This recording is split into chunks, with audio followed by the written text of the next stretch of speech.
За сайн байцгаана уу хүүхдүүд ээ. Та бүхэндээ энэ өдрийн мэнд хүргэе.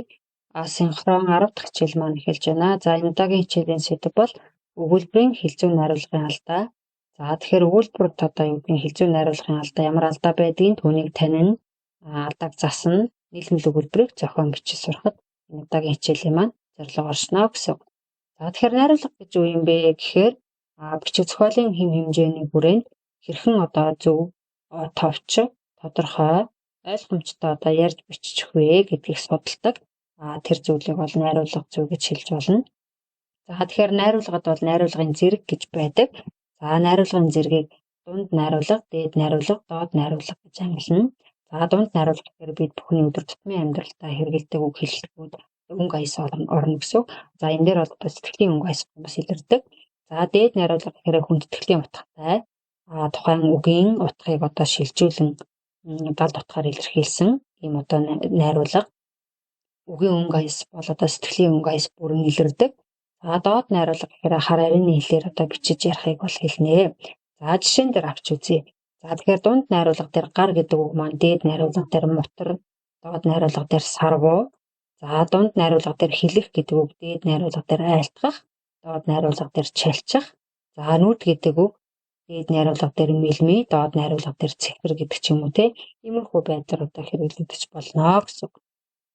За найруулгын төрөл гэж байдаг. За үндсэн 4 төрөл байна. Алтан бичгийн найруулгын төрөл. За энэ найруулгын төрөл бол тоочмч хэм маягийн их голчилдог ийм онцлогтой. За уран зохиолын найруулгын төрөл байна. Энэ одоо төрөлд бол хүүрнэмж хэм маягийн голчилдог онцлогтой. Эрдэм шинжилгээний найруулгын төрөл байна. Энэ төрөлд болохоор эргэцүүлэмж хэм маягийн голчилдог онцлогтой. За сонин нийтлийн найруулгын төрөл гэж байна. За энэ найруулгад бол тайлбарламж хэм маягийн их одоо голчилдог ийм онцлогуудтай байна. За одоо мөн одоо алтан бичиг, эрдэм шинжилгээ, сонин нийтлэл, уран зохиолын найруулга нь одоо утга нь юу юм бэ? Хэм хэмжээ нь одоо ямар хэм хэмжээ байдаг юм бэ гэдгийг дэлгэцээр харуулж ийн хүүхдүүд та бүхэн уншаад тэмдэглээд аваарай. За мөн түнчлэн одоо энэ найруулгын төрлүүдэд тавигддаг шаардлага, за үгийн сангийн онцлог, илэрхийлж байгаа өнгө аяс мөн хэлжин онцлог одоо ямар онцлогтой юм бэ гэх мэдээллүүдийг дэлгэцээр харуулж байна. За тэгвэл найруулгын алдаа гэж бас байдаг байх нь. Тэгэхээр найруулгын алдаа гэж юу хэлэх гээд байна гэхээр тухайн хүн одоо их бичвэрийг уншихад ямар нэгэн хэм одоо ойлгох ямар нэгэн хүндрэл учирч байгаа, эргэлзээ төрүүлж байгаа. За тэр унших явцыг нь алдагдуулаад анхаарлыг нь сарниулж байгаа. Тэр одоо юу гэдэг нь үг хэллэгийг бол найруулгын алдаатай гэж үздэг. Тэр өөрөөр хэлбэл одоо тэр бичгийн хэлний хэм хэмжээ найруулгын шаардлагыг зөрчснөөс болоод найруулгын алдаа үүсдэг гэсэн. Тэгэхээр найруулгад бол тавигддаг шаардлага байна. Ерөнхий шаардлага, тусгай шаардлага тийм ээ. За дэлгэцэн дээр ангилаад харуулсан байна. За тэгвэл найруулгын алдааг мөн одоо найруулгын болон найруулгын бус гэж ангилдаг байх нь тийм ээ. За цаашлаад энэ найруулгын алдаага дэлгэрүүлээд жишээн дээр авч үзье. За үг буруу сонгосон алдаа. Жишээлбэл зарим дэлгүүр хямдрал гэж хүн төрөлхтнийг хуурдаг. За энээр бол хүн төрөлхтөн гэдэг үг одоо юу гэх юм те үг буруу сонгосон гэсэн. За ингээд хямдрал гэж хүнийг хуурдгаа л гэхэд болно те. За үг илүүдсэн алдаа байна. 1 жилийн хугацаанд Япон улсад хэлний мэдлэгээ дээшлүүлэн сайжруулах хүмүүсийг бүртгэж гин гэсэн үйлдвэрт бол хугацаанд улсад дээшлүүлэх гэсэн үг бол шаардлагагүй гэж үзэж байна тийм ээ.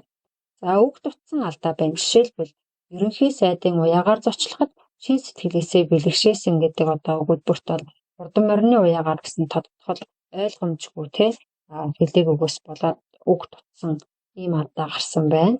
За одоо юу гэдэг арын баганд бол засаж болох зассан өгүүлбэрүүдийг бол харуулж байна тийм ээ. За яруу хэлийг хэрэглүүр оновчгүй сонгосон.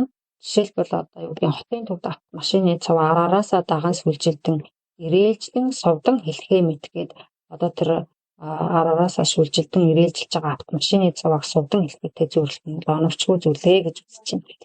За үг давтсан алдаа байна. Улсыг хурал гэдэг давхардсан одоо юу гэдэг давтаж оруулсан энэ бол найруулгын алдаанд орно гэсэн. За дараа нь үг буруу хэлбэржүүлсэн.